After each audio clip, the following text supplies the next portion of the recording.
तर बघा मित्रांनो, आजचा आपला करंट अफेअर सेशनचा दुसरा दिवस. तर यामध्ये बघा, ज्ञानवापी मस्जिद म्हटलं त्यांनी. ही मस्जिद सध्या चर्चेत आहे. एक्झामला प्रश्न इथं असा बनेल आपला की ज्ञानवापी मस्जिद खालीपैकी कोणत्या राज्यात आहे. तर आपल्याला उत्तर प्रदेश हे राज्य पाठ पाहिजे. का? कारण की आज जे वाहन चालक, पोलीस वाहन चालकचे पेपर पार पडलेले आहेत, त्यामध्ये त्यांनी हाथरस हे ठिकाण विचारलेलं आहे. उत्तर प्रदेश मधलंच आहे, ज्या ठिकाणी काही दिवसापूर्वी धार्मिक मेळावा त्या ठिकाणी आयोजित करण्यात आलेला होता. त्या ठिकाणी चेंगराचेंगर झाली व 100 लोक त्या ठिकाणी मारले गेलेत त्या चेंगराचेंगरीमध्ये.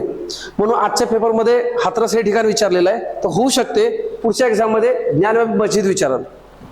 ठीक आहे, तर उत्तर काय पाहिजे आपल्याला? उत्तर प्रदेश. काय मुद्दा काय ज्ञानवापी मस्जिदचा? काहींचं म्हणणं आहे की त्या ठिकाणी पूर्वी मंदिर होतं व ते मंदिर पाडून ज्ञानवापी मस्जिद बांधण्यात आलेली आहे.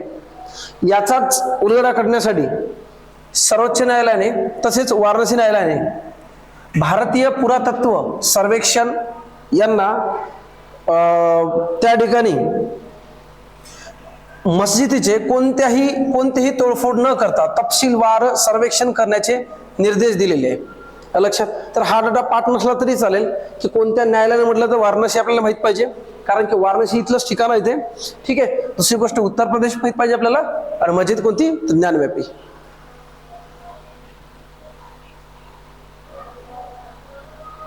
समोरचा प्रश्न आपला, समोरचा प्रश्न म्हटल्यापेक्षा आपण स्लाइड म्हणतो आपण त्याला.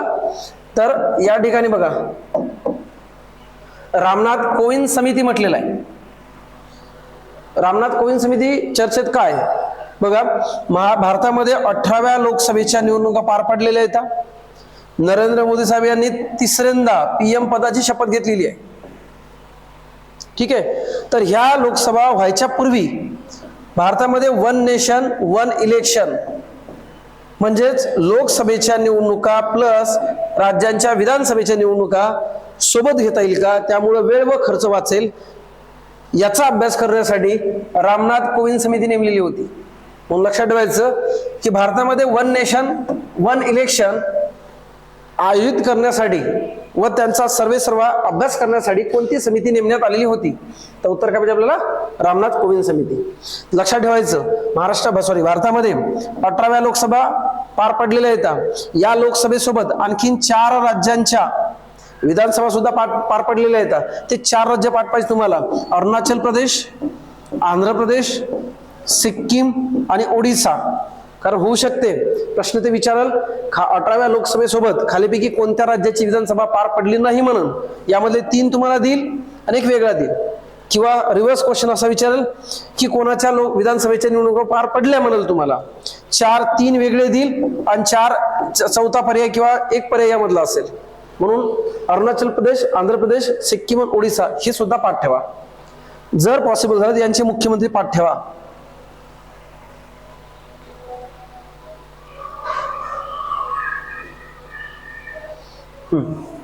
समोर सुद्धा समितीच्या संबंधितच माहिती आहे. संदीप शिंदे समिती, निवृत्त न्यायाधीश संदीप शिंदे समिती म्हटलेलं आहे. संदीप शिंदे समिती कशा संदर्भात आहे बघा. महाराष्ट्रामध्ये मराठा समाजाला कुणबी जातीचे प्रमाणपत्र देता यावे यासाठी एक वैधानिक व प्रशासकीय तपासणी करणे देता यावे यासाठीच्या अशा प्रकरणांची वैधानिक व प्रशासकीय तपासणी करणे व कार्यपद्धती निश्चित करणे. बघा, मराठा समुदायाला कुणबी प्रमाणपत्र, कुणबी जातीचे प्रमाणपत्र देण्यासाठी लक्षात कोणती कार्यपद्धती योग्य राहील. त्यानंतर त्या प्रकरणाची वैधानिक व प्रशासकीय तपासणी करावी लागेल. यासाठी कोणती समिती नेमलेली आहे? तर संदीप शिंदे समिती. पेपरला प्रश्न असा बनेल, संदीप शिंदे समिती खालीपैकी कशा संदर्भात आहे? नंबर 1 बाबरी मस्जिद, नंबर 2 मराठा समाजाला किंवा मराठा समाज म्हणेल, नंबर 3 तुम्हाला म्हणेल की ज्ञानवापी मस्जिद म्हणेल, आणि नंबर 4 म्हणेल तुम्हाला निवडणूक आयोग. तर लक्षात ठेवायचं संदीप शिंदे समिती कशा संदर्भात आहे? मराठा समाजाला कुणबी जातीचे प्रमाणपत्र देता यावे यासाठीची ती समिती नेमलेली आहे. पोयला बैशाख बघा, पोयला बैशाख हे काय? एक सण आहे जो कोणत्या राज्यामध्ये पार पडला जातो? पश्चिम बंगाल. बघा, पश्चिम बंगालचा स्थापना दिवस हा 1 वैशाख असेल असं तिथल्या विधानसभेनं स्पष्ट केलेलं आहे. म्हणून 1 वैशाख हा कोणत्या राज्याच्या संदर्भात आहे? तर पश्चिम बंगाल. एवढं लक्षात ठेवा. इथं जलीकट्टू लिहिलेलं आहे. जलीकट्टू काय असेल? तामिळनाडू संबंधित आहे. आणि एक पोंगल लक्षात ठेवायचं. पोंगल सुद्धा काय असेल? तामिळनाडूच्या संदर्भातच सण आहे. हे तिन्ही गोष्टी लक्षात ठेवायच्या.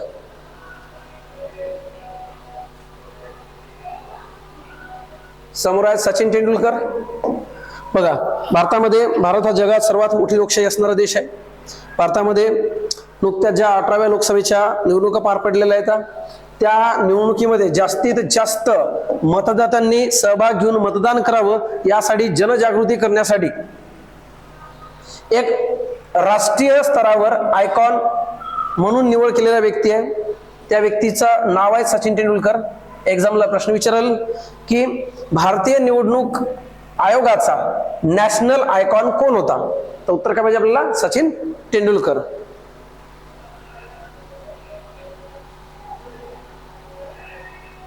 समोर आहे कच्छथ्यू बेट.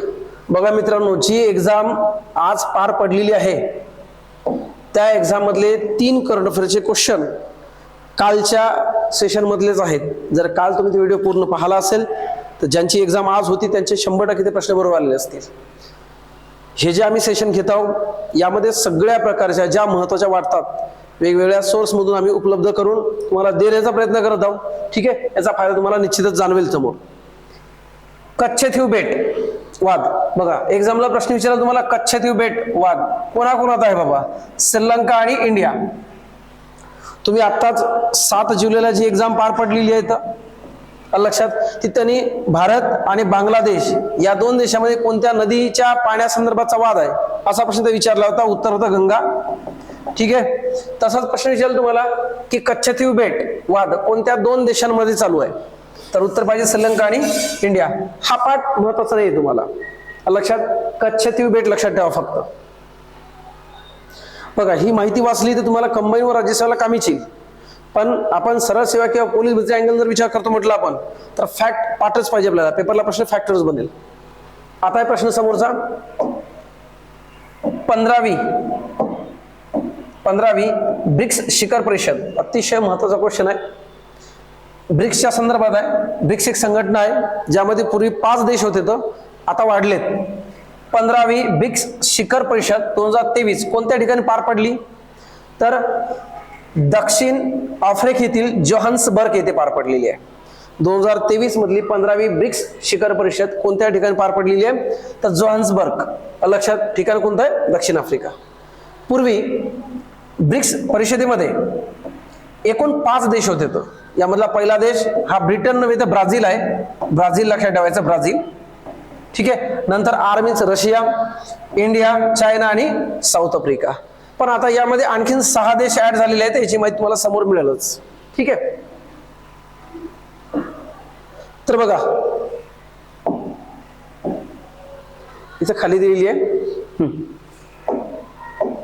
15व्या ब्रिक्स शिखर परिषदेमध्ये एक निर्णय झालेला आहे. त्यामध्ये ब्रिक्स या संघटनेचा विस्तार केलेला आहे. पूर्वी जे 5 होते तर देश आता किती झालेले आहेत? 11 देश झालेले आहेत. ठीक आहे, पूर्वीचे 5 तुमच्या पाठ आहेत. आता नवीन 6 देश आहेत. हे तुम्हाला पाठ करावं लागेल.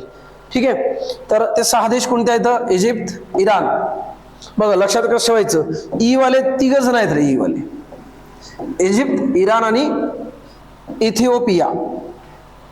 आणि दुसरा आपण अ वाले लक्षात ठेवू. अ वाले ठीक आहे, अर्जेंटिना, अमिरात लक्षात ठेवा किंवा अरब अमिरात लक्षात ठेवायचं. संयुक्त अरब अमिरात अ लक्षात ठेवायचं तिथला आपण. ठीक आहे, त्याला UAE म्हणतो. आणि हे सौदी अरेबियाचं सुद्धा अ लक्षात ठेवायचं. म्हणजे 3 ई वाले आहेत आणि 3च काय आपले अ वालेले आहेत. म्हणजे ब्रिक्स मध्ये टोटल सदस्य देश किती झाले तर 11 झालेले आहेत. हा, त्या नवीन 6 देशांचे पूर्ण सदस्यत्व याला मान्यता कधी भेटलेली आहे? 1 जानेवारी 2024 म्हणजे 24च्या स्टार्टिंगलाच. आता समोर आहे आफ्रिकन युनियन तर्फे नायजरचे निलंबन. कोणत्या देशाचं निलंबन आफ्रिकन युनियन मधून करण्यात आलेले आहे? आफ्रिकन युनियन ही एक संघटना आहे आफ्रिकन देशामधली. त्यामधून एका देशाचं काय केलेलं आहे? निलंबन केलेलं आहे. का केलेलं आहे वाचू बघा आपण.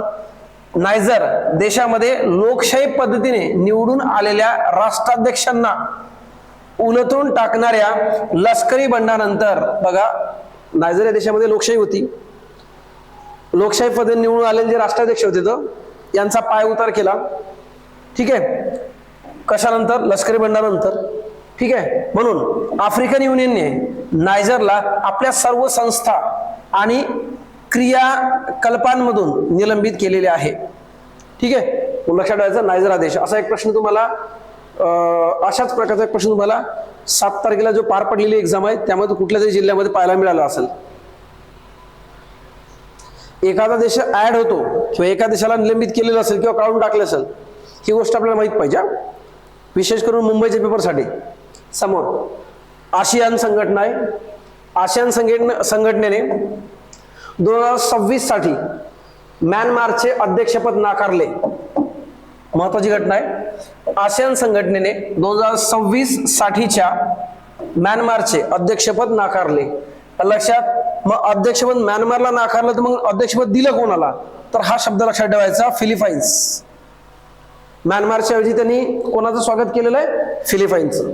आसियान संघटनेचे 2026 साठीचे अध्यक्षपद कोणाकडे असेल? फिलिपाईन या देशाकडे असेल.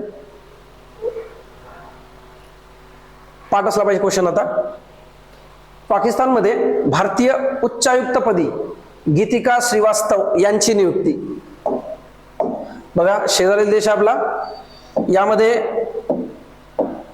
पाकिस्तानमध्ये भारतीय उच्चायुक्तपदी कोणाची नेमणूक झालेली आहे? गीतिका श्रीवास्तव. बघा नेमणुका सगळ्या पाठ पाहिजेत आपल्याला. रश्मी शुक्ला मॅडमवर प्रत्येक जिल्ह्यांमध्ये क्वेश्चन आहे. त्यानंतर सुजाता सौनिक मॅडमवर प्रत्येक जिल्ह्यांमध्ये क्वेश्चन आहे. ठीक आहे, तर पाकिस्तानमध्ये भारतीय उच्चायुक्तपदी कोण आहेत सध्या? गीतिका श्रीवास्तव. ठीक आहे,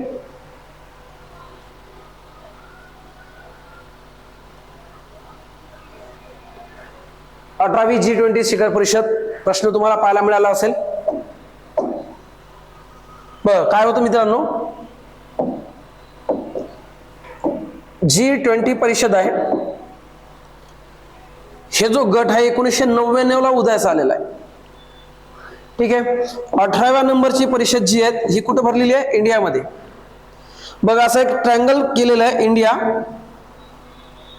इंडोनेशिया आणि ब्राझील. लक्षात. इथं 17वी पार पडली, इथं 18वी पार पडली आणि पुढची जी परिषद होणार आहे ती कुठं होणार आहे? ब्राझीलला. हा ट्रायंगल लक्षात ठेवायचा. एक्झामला प्रश्न विचारेल की भारतामध्ये G20 जी परिषद पार पडलेली आहे लक्षात, ती कितव्या क्रमांकाची होती? 18वी. 18 लक्षात ठेवायचं. 18वी लोकसभा आणि 18वी काय असेल? G20 परिषद. ठीक आहे, तुम्हाला माहित आहे की महाराष्ट्रामधल्या बऱ्याचशा काही शहरांचं सुशोभीकरण करण्यात आलेलं होतं. ठीक आहे, ते सुशोभीकरण करणं पाहून जर आपण पाहतो म्हटलं, ठीक आहे, तर अतिशय सुंदर प्रकारे शहराचं सुशोभीकरण, स्वच्छतेचं नियमांचं पालन केलेलं होतं लक्षात. आणि G20 सारख्या आंतरराष्ट्रीय स्तरावर घडणाऱ्या परिषदा आहेत ह्या दरवर्षी एकतरी भारतात घडावी. म्हणजे काय होईल? यामध्ये सातत्य राहील.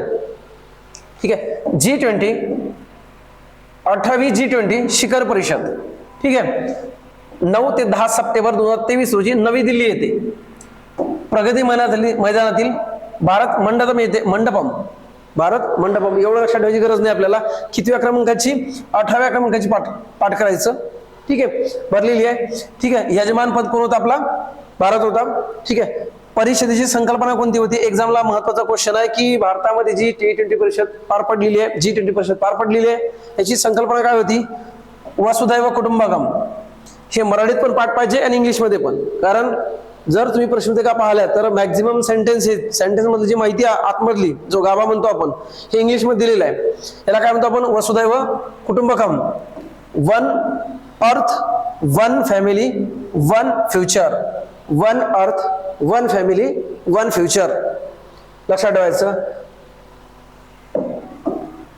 याच्यानंतर काय झालेलं आहे की भारत 1 डिसेंबर 2022 ते 30 नोव्हेंबर 2023 दरम्यान G20चा काय असेल अध्यक्ष. दुसरा प्रश्न असा विचारेल की 2022 ते 23 या दरम्यान G20 परिषदेचे अध्यक्षपद कोणत्या देशाकडे होते? तर भारताकडे होते, कारण भारताकडेच असणार आहे. आणि एक आणखीन वैशिष्ट्य मित्रांनो, G20 ज्या परिषदेचे 20 देश आहेत लक्षात, या गटाचं कुठल्याही ठिकाणी मुख्यालय नाहीये, याचा काही हेडक्वार्टर नाहीये. मग जिथे भरणार तोच त्या वर्षीसाठी अध्यक्षपद त्या देशाकडे असेल त्यांच्यावालं. ठीक आहे. भारताच्या अध्यक्षपदाच्या काळात G20 त्रिकुटाचे, आता तुम्हाला सांगतो ट्रायंगल, सदस्य इंडोनेशिया, भारत आणि ब्राझील असेल. इंडोनेशियाला पार पडलेली आहे, भारत पण पार पडलेली आहे, म्हणजे पुढची कुठे होणार आहे आता? ब्राझीलला. एक्झामला विचारू शकते की याच्यानंतरची परिषद कुठे होणार आहे, तर ब्राझील यायचं उत्तर. अमिताभ कांत, बघा समोरची माहिती आहे, अमिताभ कांत यांनी G20चा शेर्पा म्हणून काम केलेलं आहे. एक मिनिट, अमिताभ म्हटलं त्यांनी, अमिताभ कांत यांनी G20चा शेर्पा म्हणून काम केलेले आहेत. तर हर्षवर्धन सिंग यांना मुख्य समन्वयक म्हणून कामगिरी पार पाडलेली आहे.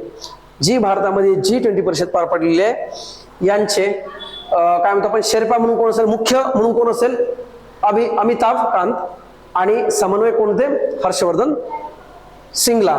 म्हणजे या दोघांनी या G20 परिषदेची काय जबाबदारी पार पाडलेली आहे.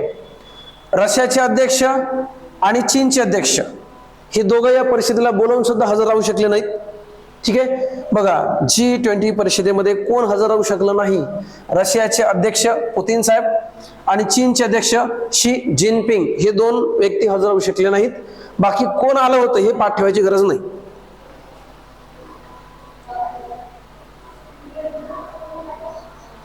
G20 ग्रुप उदयास कधी आलेला आहे? तर 1999 लक्षात ठेवायचं. 1999 मध्ये G20ची स्थापना करण्यात आली.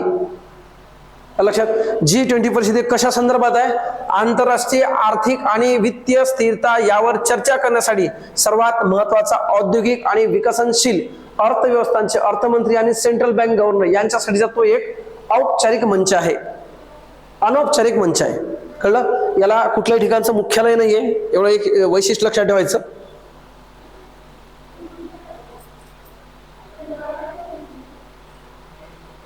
समोरच आहे सिल्वर पॉम्फ्रेट, आपण त्याला पॉम्पलेट म्हणू शकतो. ठीक आहे. सिल्वर पॉम्फ्रेट ही एक माशाची प्रजाती आहे. सिल्वर पॉम्फ्रेट, सिल्वर पॉम्फ्रेटला महाराष्ट्रात राज्यभाषा म्हणून राज्य मासा म्हणून दर्जा देण्यात आलेला आहे. एक्झामला प्रश्न विचारले की कोणत्या प्रकारच्या माशाला महाराष्ट्राचा राज्य मासा म्हणून दर्जा दिलेला आहे? सिल्वर पॉम्फ्रेटला. ठीक आहे. बाकी याच्या संदर्भात विशेष माहिती घ्यायची गरज नाहीये. थोडक्यात आणखीन जर काही असली तर बघू आपण. याच्यात वैज्ञानिक नाव आवश्यकता नाही आपल्याला. हा, सिल्वर पॉम्फ्रेट या माशाला स्थानिक पातळीवर पापलेट किंवा सरंगा म्हणून ओळखले जाते. बघा, पापलेट हा शब्द आपल्या महाराष्ट्रात प्रचलित आहे. पापलेट मासे म्हणतो आपण. तर सिल्वर पॉम्फ्रेट किंवा पापलेट किंवा त्याला काय म्हणतो आपण, सरंग, हे स्थानिक पातळीवरचे नाव आहेत. पालघर जिल्ह्याच्या सागरी क्षेत्रात सिल्वर पॉम्फ्रेट म्हणजे पॉपलेट मोठ्या प्रमाणात आढळतात असल्याने हे क्षेत्र गोल्डन बेल्ट म्हणून प्रसिद्ध आहे. अतिशय महत्वाचा शब्द आहे या ठिकाणी, गोल्डन बेल्ट. गोल्डन बेल्ट हा कुठल्यासाठी? सिल्वर पॉम्प्लेटसाठी. कोणत्या जिल्ह्यामध्ये? तर पालघर जिल्ह्यामध्ये. आणि साहजिक गोष्ट, सागरी क्षेत्र म्हणजे कोणतं असेल? अरबी सागरी क्षेत्रच असेल. ठीक आहे.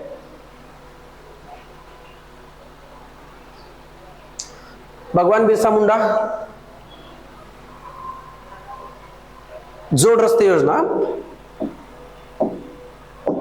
बघा एक अतिशय महत्वाकांक्षी योजना आपल्या गव्हर्नमेंट राबवलेली आहे. बिरसा मुंडा जोड रस्ते योजना. बिरसा मुंडा हे आराध्य दैवत म्हणतो आपण आपल्या भागात जे काही आदिवासी जमाती आहे यांसाठी त्यांनी अतिशय महत्वाचं काम केलेलं आहे. ठीक आहे. तर बिरसा मुंडा यांच्या नावाने जोड रस्ता योजना महाराष्ट्र गव्हर्नमेंट राबवलेली आहे. तर किती जिल्ह्यांमध्ये? तर 17 जिल्ह्यांमध्ये, पूर्ण महाराष्ट्रात नाहीये. 17 जिल्ह्यातील सर्व आदिवासी वाडे, पाडे मुख्य रस्त्याने जोडण्यासाठी भगवान बिरसा मुंडा जोड रस्ते योजना राबवण्याचा निर्णय शासनाने 2023 मध्ये घेतलेला आहे. मग इथं महत्वाचं काय आपल्याला की रस्ते जोड योजना कोणाच्या नावाने राबवण्यात येणार आहे. पण रस्ते जोड योजना कोणाच्या नावाने याच्यापेक्षा महत्वाचं काय माहितीये का, रस्ते योजना आदिवासी भागात कोणाच्या नावानं, तर उत्तर काय पाहिजे आपल्याला, बिरसा मुंडा. ठीक आहे. ज्या काही आदिवासी वस्त्या आहेत, पाड्या आहेत, तर आपल्याला माहिती आहे का ते रस्ते ते गावं छोटे जे तांडे आहेत, कळलं इथं वस्त्या पाड्या आहेत, हे मुख्य रस्त्याला सध्या सुद्धा जोडले गेलेले नाही आहेत. ते जर मुख्य रस्त्याला जोडल्या गेलेत, 12 रस्त्याला जोडल्या गेलेत, तर होऊ शकते त्या भागात राहणाऱ्या व्यक्तींचा आता आहे त्यापेक्षा जास्त प्रमाणात विकास होऊ शकतो.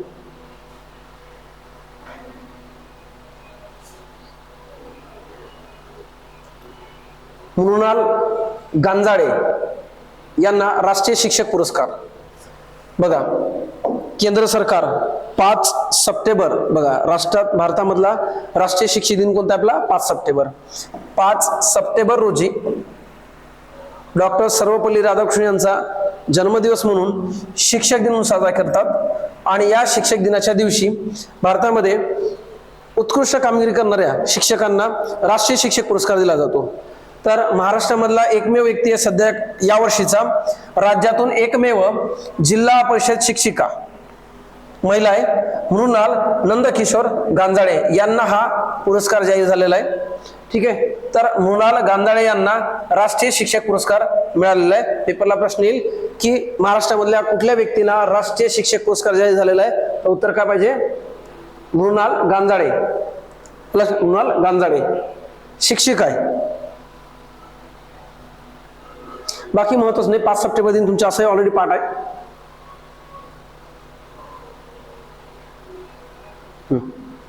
समोरची घटना आहे फुटबॉल खेळाच्या विकासासाठी जर्मनीतील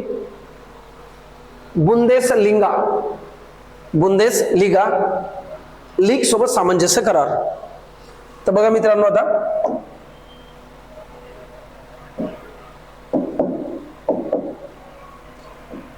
फुटबॉल खेळाच्या विकासासाठी जर्मन देश लक्षात ठेवायचा, जर्मनी बुंदेसलिगा लीग सोबत सामंजस्य करार. बघा, महाराष्ट्र शासन आणि जर्मनी येथील बुंदेसलिगा या सर्वात मोठ्या व्यावसायिक फुटबॉल लीग मध्ये